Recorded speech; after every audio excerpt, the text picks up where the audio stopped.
Just spoke to Poddy and he told me all about it, like obviously what we've done, like an internal, external review, and he said that obviously they've put a lot of time and energy in the academy as well, and I mean, who better than to speak to you about it all. So yeah, just wondering how you feel the changes are and yeah, if it's really helping you guys out. Yeah, I think to sort of start from the beginning of it all, there was kind of an understanding that actually sort of your generation of play was kind of undertrained for the demand of the game they're at now. So because the speed of the game's so much faster, the training demands are so much more. It's gone from training 2 nights a week through to being in 6 days a week, 40 games a season. So what we're then starting to do is try and get girls exposure into senior football in the right environment and the right dose of it, so we're able to build them as athletes, not just chuck them in and hope it works. And the biggest challenge is we don't know what the future game is going to look like.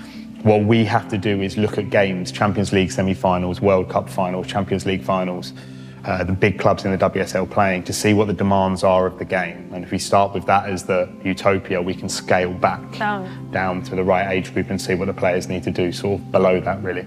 Yeah, I think that's really interesting. Obviously, as I mentioned with Poddy before, I've always played with the boys till I was 14. Yeah. So I would train 3 times a week, play my game on Saturday. Even my first year playing professionally for Heerenveen, we used to play on Friday night. Yeah. So train Monday to Thursday, play on Friday night. And I would then play with the under-23s to help them out on Saturday as well. Which is obviously ridiculous if you really think about it now. But yeah, my setup, my youth has been so different as what the girls are luckily going through right now. You can really feel a difference in the girls coming through, because I think the girls are more prepared, they're physically better, they're technically better, which for us players is really good to see. For us, with doing this documentary, like, we want to make sure that the young girls are not scared. How do you deal with that? Like, do girls actually come to you and be like, this is happening so much, am I at risk?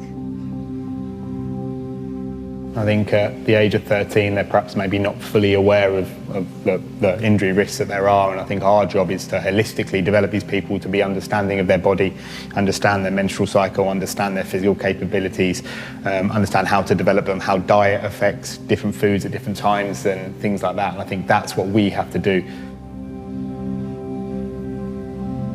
The big challenge that we have is, in the boys' game, there's an under-23s. Yeah. Now that acts as like a holding pen. That means when a kid breaks through at 16, 17, there's 4 or 5 years of patience for them to develop as an athlete. You'll know yourself, some of you were breaking through at 14 years old to play senior football. Some of the girls are making international debuts at 16, like full international debuts, and that probably isn't going to happen now, but there's this piece where girls finish at under 18 and actually don't break through until 21. How do we bridge that gap? And it's ensuring it's the right experience at the right time for the right player to be able to build them.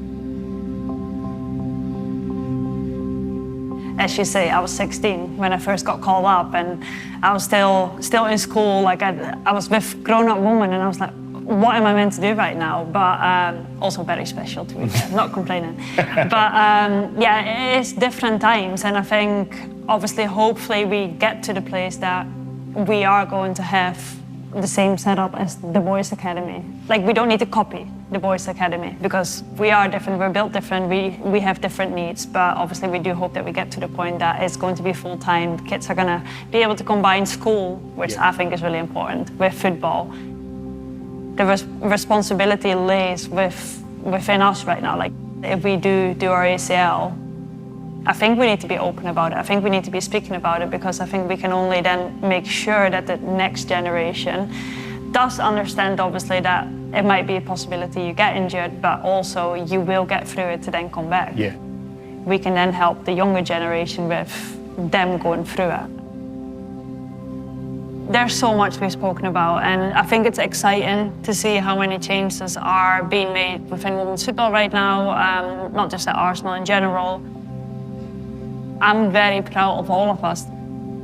We've done our best in every single possible way, and by us being back on the pitch, but also by hopefully inspiring and creating awareness around ACL injuries. And we're obviously not done yet. We will continue. For now, I think I'm really excited to see everything that's coming next.